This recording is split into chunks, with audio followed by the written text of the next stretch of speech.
Hello, family. Joshua Chapter 9. When all the kings heard about Jericho and Ai, those who were west of the Jordan in the hill country, in the Judean foothills, and all along the coast of the Mediterranean Sea toward Lebanon, the Hethites, Amorites, Canaanites, Perizzites, Hivites, and Jebusites, they formed a unified alliance to fight against Joshua and Israel.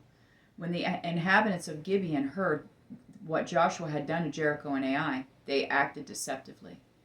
They gathered provisions and took worn-out sacks on their donkeys and old wineskins, cracked and mended. They wore old, patched sandals on their feet. They wore old, patched sandals on their feet and threadbare clothing on their bodies.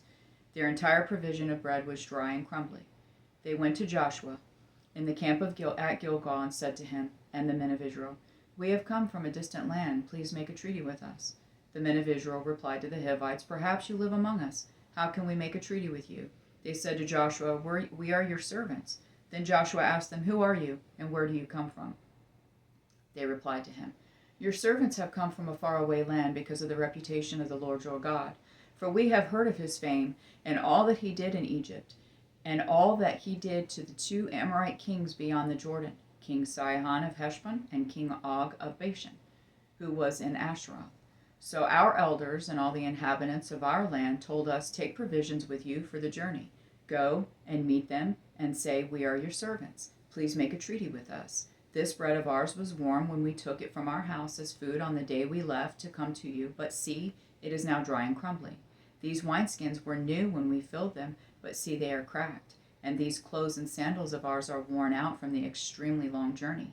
Then the men of Israel took some of their provisions, but did not seek the Lord's decision. So Joshua established peace with them and made a treaty to let them live, and the leaders of the community swore an oath to them. 3 days after making the treaty with them, they heard that the Gibeonites were their neighbors, living among them.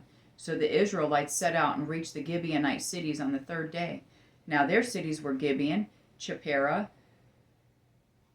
Beeroth, and Kiriath Jearim. But the Israelites did not attack them because the leaders of the community had sworn an oath to them by the Lord, the God of Israel. Then the whole community grumbled against the leaders.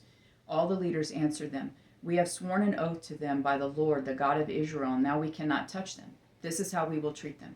We will let them live, so that no wrath will fall on us because of the oath we swore to them." They also said, "Let them live." So the Gibeonites became woodcutters and water carriers for the whole community as the leaders had promised them.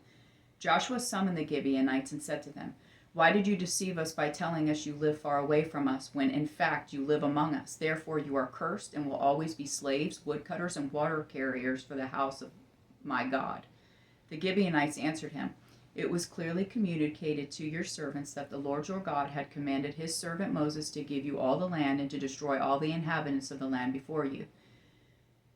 We greatly feared for our lives because of you, and that is why we did this. Now we are in your hands. Do to us whatever you think is right." This is what Joshua did to them. He rescued them from the Israelites, and they did not kill them. On that day he made them woodcutters and water carriers as they are today, for the community and for the Lord's altar at the place he would choose. I love you, Jonathan and Jesse.